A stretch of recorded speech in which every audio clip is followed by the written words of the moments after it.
عسلامة، مرحبا بكم. شنو احوالكم؟ ان شاء الله كلكم بخير. اليوم ان شاء الله باش نعمل معاكم وصفة ملاوي تونسية زمنية. وصفة سهلة، مكونات بسيطة على الاخر، وباذن الله ناجحة من اول مرة. باهي لهنا بالنسبة للمكونات خذيت رطال شوية فرينة، حطيت فيهم شوية ملح، مغرفة صغيرة مغرفة كبيرة كيما تحب انتي وقداش تحب معناها الملوحة متاع الخبز. وتو نخلطهم شوية، ومن بعد باش نزيدهم شوية زيت، مقدار كاس متاع تاي زيت، خليهم يتبسسوا. اذا كنتوا اول مرة تشرفوني في القناة ان شاء الله تضغطوا على لايك وتضغطوا على الجرس وتشجعوني. بارك الله فيكم الناس الكل.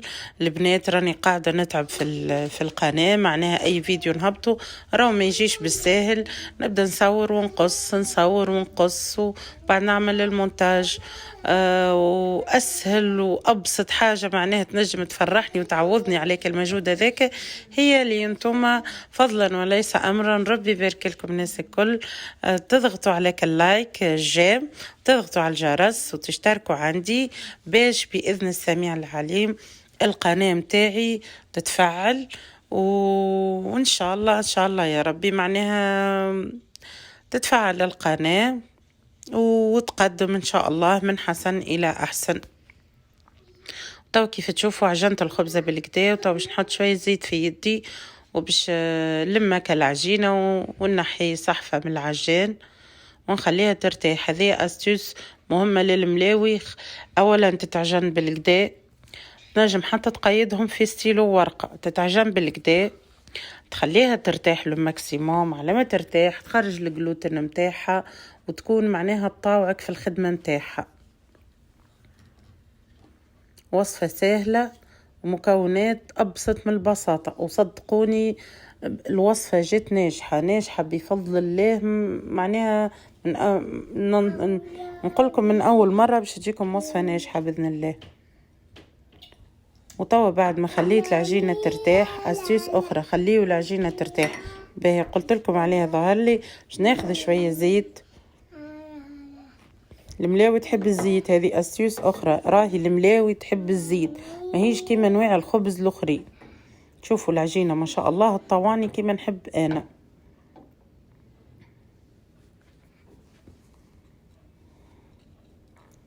تاخذ العجينة وتبدأ تعمل في كعيبرات بالشكل اللي تحبوه انتي، صغيرة كبيرة متوسطة كيما تحب انتي. شفتوها؟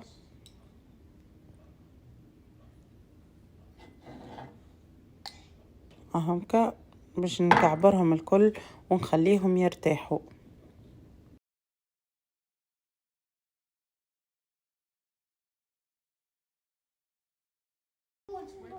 وطوى الكعيبرات متاعنا بعد ما ارتاحوا نشوفوا باش ندهنهم بالزيت. كملتهم وطوى باش نبدا نحلهم، ندهنوهم بالزيت وبعد خليهم يرتاحوا فوالا. وبعد باش نبدا نحنهم بالخبيزه حلوهم بالكدا. هذه استيوس اخرى. الملاوي الخبزه تحبك تحلها العجينه بالكدا على ما انتي معناها تحلها وترهفها تجيك الخبزه مورقه وبنينه. شوفوا معناها الزيت ديما موجود، ديما الزيت، حط الزيت وابدا اخدم، حط الزيت وابدا اخدم بالطريقة هذه. تبعوا الطريقة هذه وبإذن الله باش تعجبكم الوصفة برشا ومعاش تستغنيوا عليها. شوفوا نقعد نحل فيهم بالخبيزة. شوفوا تشوفوا معناها في الكونتوار من اللوطة كيفاش تشوفوا شفاف الخبزة ما شاء الله.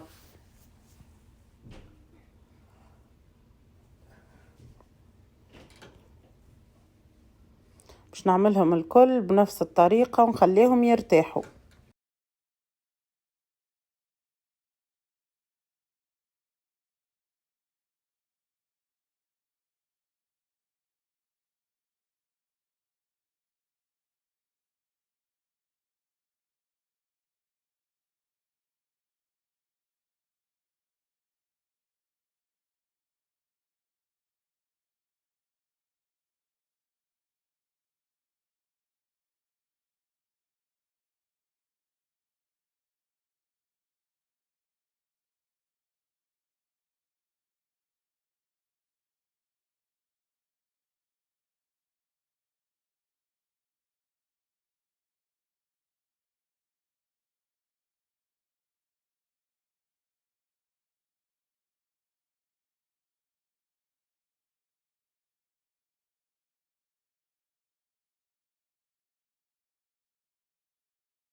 وتوا هاكم تشوفوا خذيت بالخبيزة وبديت نطيب فيهم.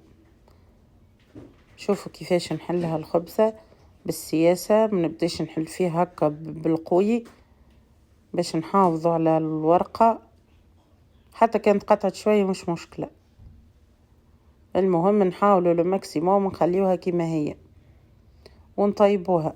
ظهر لي ما فماش ما اسهل من هكا. وصفة سهلة ومكونات بسيطة ويجيك النتيجة خبز روعة. شوفوا كي بدا يعمل في الفقاقيع، ذاك دليل على نجاح الوصفة بفضل الله.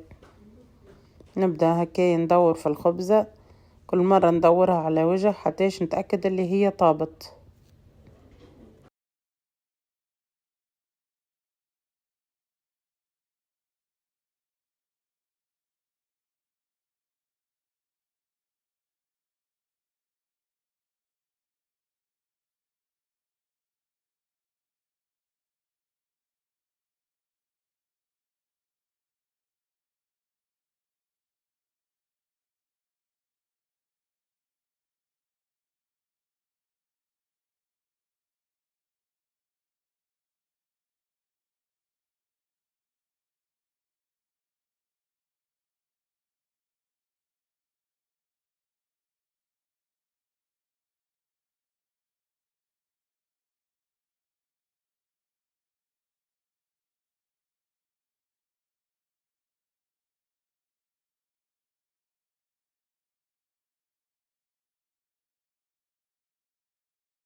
وهذا من الخبيزات متاعنا حضروا ما شاء الله، اللهم بارك نودكم ومن شهيكم. خبز بنين بنين على الاخر، جاي مورق، جاي بنين، جاي خفيف، حصيلوا وصفة روعة. ان شاء الله تجربوا الوصفة وان شاء الله تعجبكم، واستنوني ان شاء الله في فيديو اخر. وبارك الله فيكم على حسن المشاهدة وتشجيعي في كل فيديو. ربي يبارك لكم الناس الكل، في امان الله.